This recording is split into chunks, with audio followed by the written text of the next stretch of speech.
खेडगावच्या मानवशे रुक्माळी घराण्यातील जमाई नावाच्या मुलीशी विठ्ठल आणि नागाबाई त्यांची दोन अपत्य. महत्वाचं म्हणजे काय, कर्तव्य आणि कर्म करीत राहणे ही खरी ईश्वर सेवा आहे अशी प्रवृत्ती मार्गी शिकवणारा हा मार्ग आपण घ्या हे शिकवणारे संत चालतात. इथे सगळ्याला माहिती आहे कांदा माळा भाजी कमी ठरवाई. कांदा माळा भाजीची शेती श्रम कष्ट याच्यातच देव आहे. देव तिथं आहे. देव नाही देवळात देव नाही देव्हारात असं म्हटलेलं आहे. देव कष्टात आहे, देव माणसात आहे, देव तुमच्या श्रमात आहे. जिथं आपण काम करतो ते देव. संत गोरोबा कुंभार माती तुडवता स्वतःचं बालक सुद्धा त्या पायाखाली प्रत्यक्ष पांडुरंगाने पुन्हा त्याला जगते अशी ही माणसं. आणि प्रत्यक्ष पांडुरंग सुद्धा अशाच लोकांच्या मदतीसाठी सहाय्यासाठी धावत असतो. म्हणजे चांगलं एक भक्तिगीत आहे. तो नाण्याची ब्रेक असतो चोखोबाची खीर चालत. चोखोबा म्हटलं तर दलित समाजातील एक संत त्याची खीर हा पांडुरंग चालतो. गुरु असतो दामाजी पंतांसाठी धावून येतो. संत सावता महाराजांचा ते काम सुरू असताना आज सुद्धा आपण पाहतो. सगळ्यांनी सांगितलं वारी गेल्यानंतर आषाढी कार्तिक विठ्ठलाची भेट तिथे होते. किती मोठं भाग्य आहे संत सावता महाराजांना. हे सगळे महाराष्ट्रातील संत जे आहेत ते आपण जर पाहिले वेगवेगळ्या समाजातले आहेत आणि अतिशय चांगली शिकवण तुम्हाला आम्हाला दिलेली आहे. संत तुकाराम कुंभी समाजाचे, सावता माळी समाजाचे, संत नामदेव शिंपी समाजाचे, संत नरहरी सोनार समाज, संत सेना नाभिक समाज, गोरोबा कुंभार समाज, गाडगे महाराज परीट समाज, संत रविदास महाराज चर्मकार समाज, चोखामेळा दलित मागास, संत जगन्नाथ महाराज तेली समाज, संत भगवत बसवेश्वर लिंगायत, संत सिद्धाराम बाबा लोहार समाज, सेवालाल महाराज बंजारा आणि भगवान विश्वकर्मा सुद्धा. संत लहान समाजातील हे संत जे आहेत यांनी हा महाराष्ट्र देश घडवण्यासाठी काम केलं. भक्तिभाव, भातृभाव, बंधुभाव वाढवण्याचं काम या आपल्या राज्यात देशात त्यांनी केलं.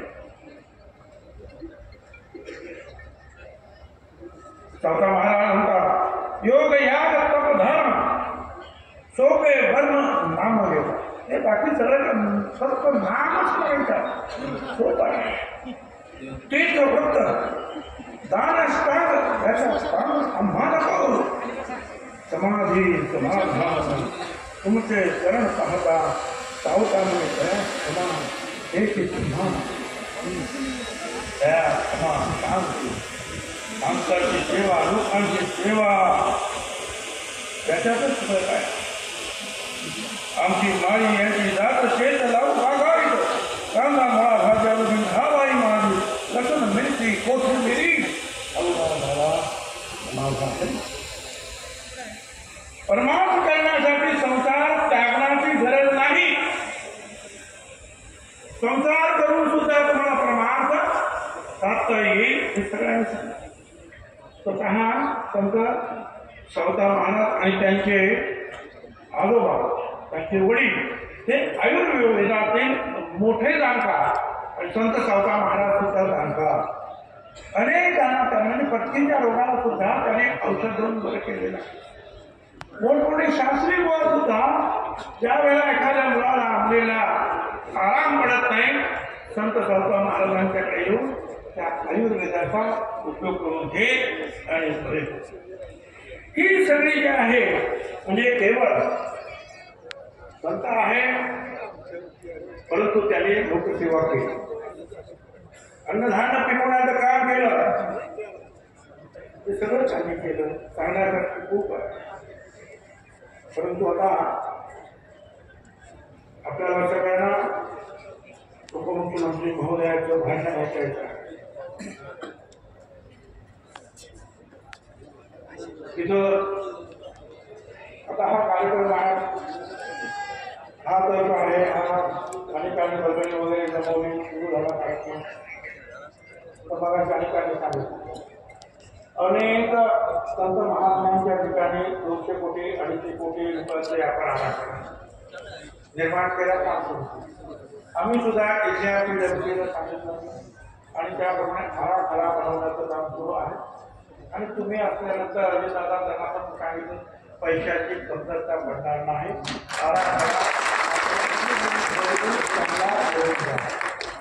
आपण सगळ्यांनी पाहू तयार होता, त्याच्यासाठी चांगल्या आर्किटेक्टचे मदत घेतात आणि हा चांगला आराखडा तयार होईल.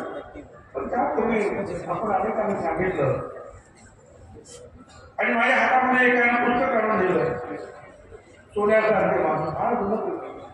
40 वर्षापूर्वी नाशिकच्या मंडळींनी पैसे जमा करायला सुरुवात केली. का तर एक सभामंडप बांधला. असं का आपल्याला कोणी येतो आणि आपण सभा मंडप 15 लाख सभा मंडप पण 4 वेळेला आणि मग 4 वेळेला 5,000 1,000 2,000 500 असेच पैसे त्याच्यापर्यंतची यादी त्यांनी माझ्या हातामध्ये दिली. आणि त्या वेळेला आनंद आहे जिथून त्यांना काही महाराज केलं नाही. आमदार विक्री त्यावेळेला त्यांची महाराज 15,000 2,000 थोडं बनवतो. परंतु जे आहे त्यांनी मला एवढं कौतुक केलं.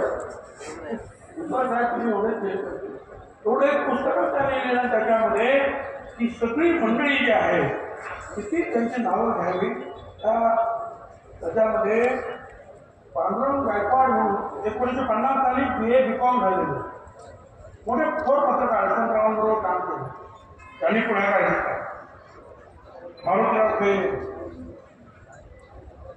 बाबूराव जेजुरकर, शंकरराव जेजुरकर, मधुकर जेजुरकर, डॉक्टर कमोर ही सगळी म्हणतात. उत्तम त्यांचा मी इथे उल्लेख करतो की त्यावेळेला प्रथम हा मंडळ आलाय आणि विशेष म्हणजे मुख्यमंत्री महोदय 40 वर्षानंतर हा मंडळ बाहेर तसाच आहे.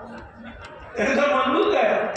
आता आम्ही मंडळ बांधतो आणि पुढच्या वर्षी गेलं काही तर तळा पडला तर त्यावेळेला हा मंडळ बांधला उत्तम.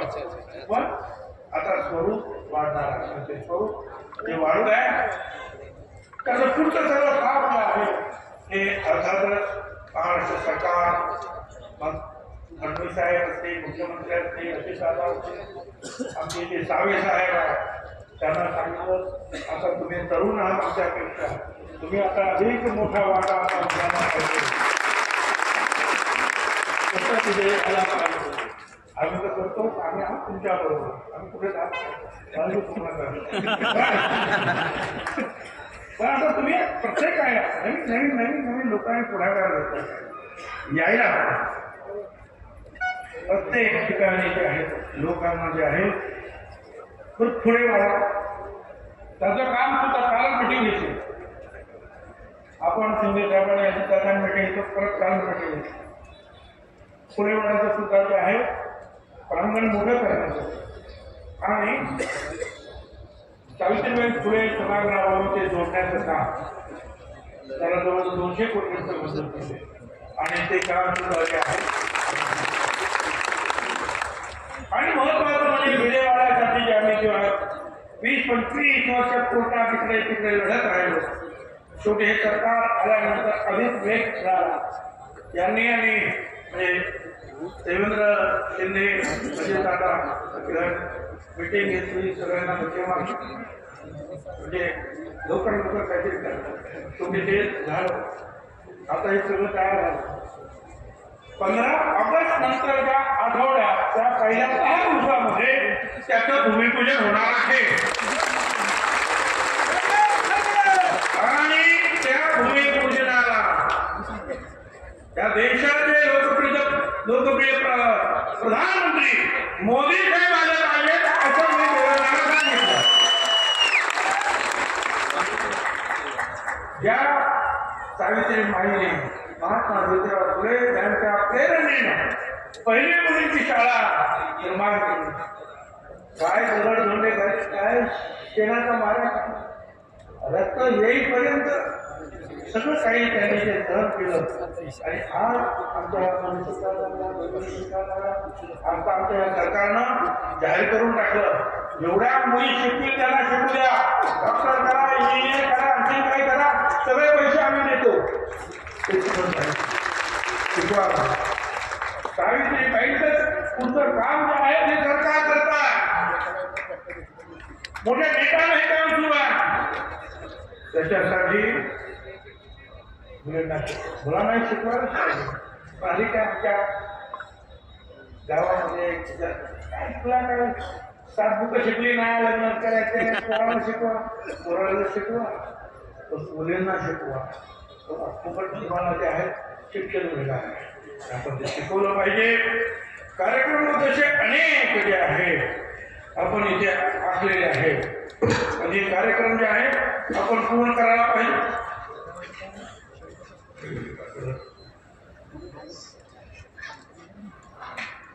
लाडकी बहीण योजना सुरू केली. आता आपल्या काही लोकांना वाटतं की काय आहे हे आता फक्त आता निवडणूक आली म्हणून करणार आहे, नंतर हे काही करणार नाही. यांनी सांगितलंय, अजितदादांनी सांगितलं रक्ताचा शेवटचा प्रेम असेपर्यंत ही योजना करतच राहणार. परंतु देवेंद्रजी बाकीचे लोक सांगतात अरे फक्त निवडणुकीपुरतं आहे, त्याचा अर्थ जर ते निवडून आले तर ही योजना बंद होणार, कारण त्यांचा विश्वास नाही, त्यांची धमक नाही. त्यामुळे ते आता शंका सांगतात अरे हे निवडणुकीपुरतं आहे म्हणजे याचा अर्थ तुम्ही आला की हे बंद होणार आणि ते बंद व्हायचं नसेल तर आपल्याला परत यावं लागेल या जनता दलाला.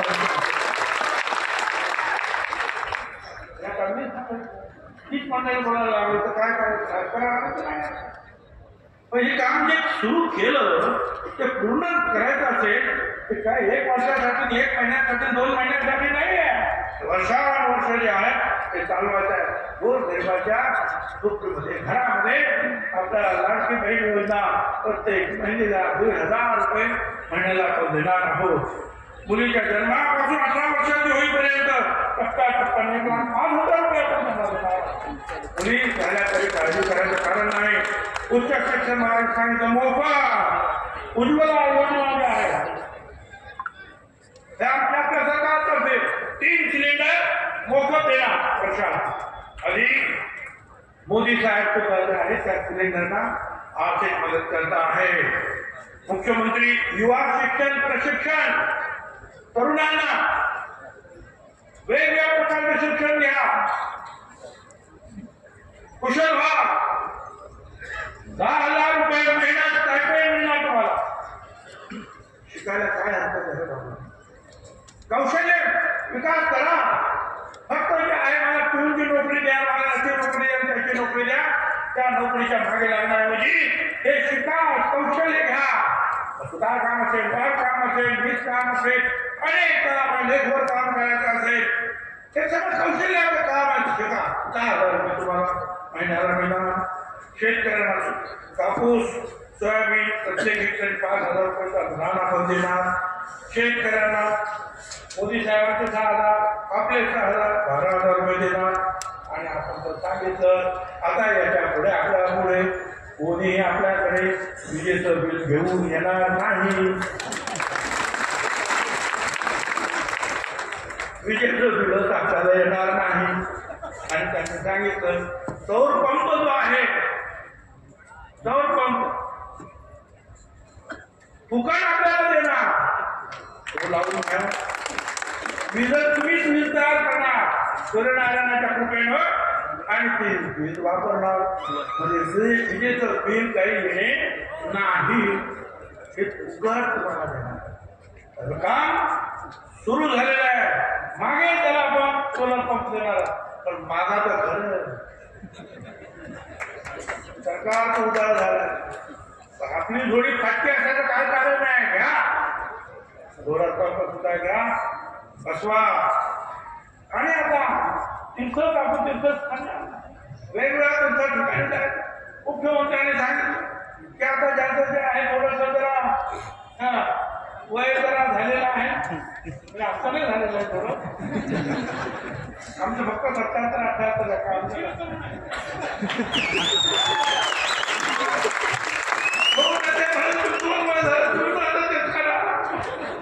तर त्यांचं जे आहे थोडस आयुष्य सावलीकडे वळलेलं आहे. त्यांना फुकट तीर्थयात्रा ते सुद्धा जे आहे मुख्यमंत्री शिंदे साहेबांनी जाहीर केलेलं आहे. अशा रीतीनं अनेक कार्यक्रम आपण इथे करत असताना आणि मला तुम्हाला सांगायचंय प्रोफेसर डॉक्टर सुवर्णनाथ चव्हाण भोंडकर यांनी संत सावता माळे अभंग यांच्या अतिशय चांगल्या रीतीने हे पुस्तक लिहिलेलं आहे.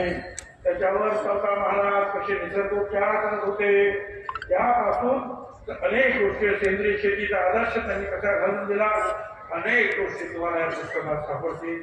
आपण अभ्यास करा.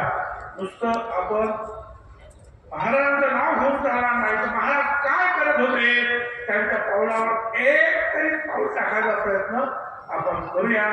धन्यवाद. जय हिंद. जय महाराष्ट्र. जय संत सावता महाराज. दोन सत्कार. जय भाऊचा सत्कार. धन्यवाद साहेब. यानंतर खऱ्या अर्थाने महाराष्ट्र राज्याचा पाणीदार आमदार म्हणून ज्यांची ओळख आहे दुष्काळावरील उपाय म्हणून ज्यांची ओळख आहे असा मान देशाचा स्वाभिमान ऊर्जावान आमदार कर्तृत्ववान आमदार जयकुमार भाऊ गोरे यांचा या ठिकाणी सत्कार होतोय सन्मान होतोय. आदरणीय जयकुमार भाऊ गोरे यांना विनंती करतो की त्यांनी